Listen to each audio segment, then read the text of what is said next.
My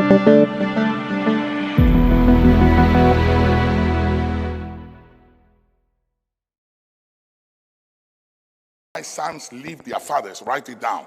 Deception. Say deception.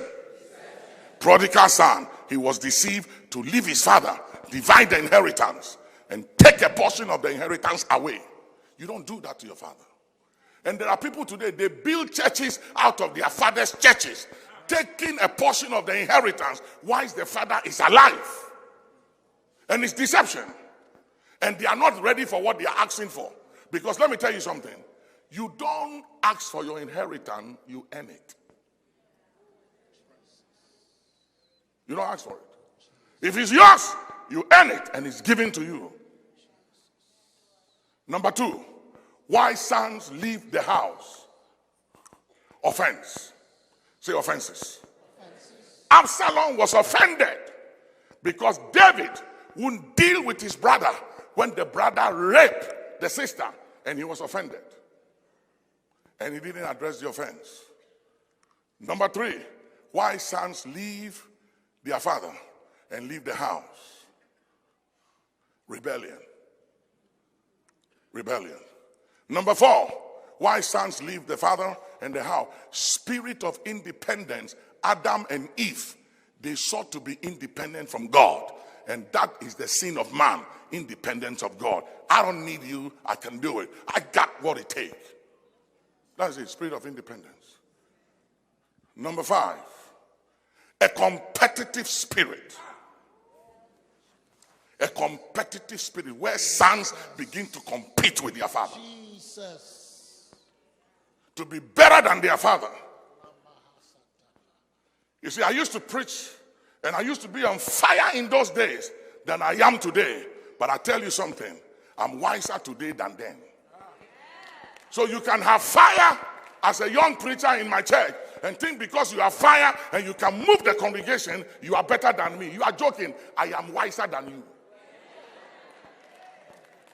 You say, how do you know that? Do you remember why God was angry with David? There was a man by the name of Uriah the Hittite. Uriah was not a Jew or Hebrew. He was a Gentile. And David, through Ahithophel, put him in charge of his personal security. Then David cast his eyes on Uriah's wife, who was Ahithophel's granddaughter. Ahithophel's granddaughter. And watch this.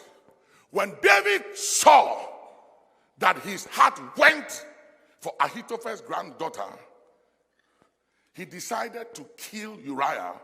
See how he killed Uriah. Very, very sad. He wanted to cover his sin. He couldn't do it. So he said, Uriah, take this letter to the battlefield. Give it to Joab. And in the letter, this was the instruction. Set Uriah before the front line of the battle where the heat is, and pull the troops back from him and leave him alone. That was how Uriah died.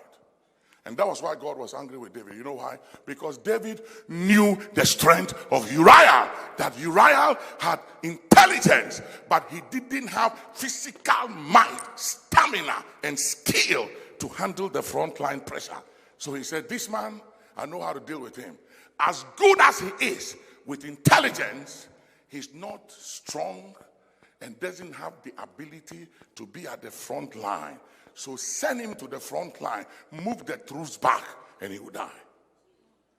So be careful of others. They might not be strong like you, but they are very wise. Very wise. Somebody say Jesus.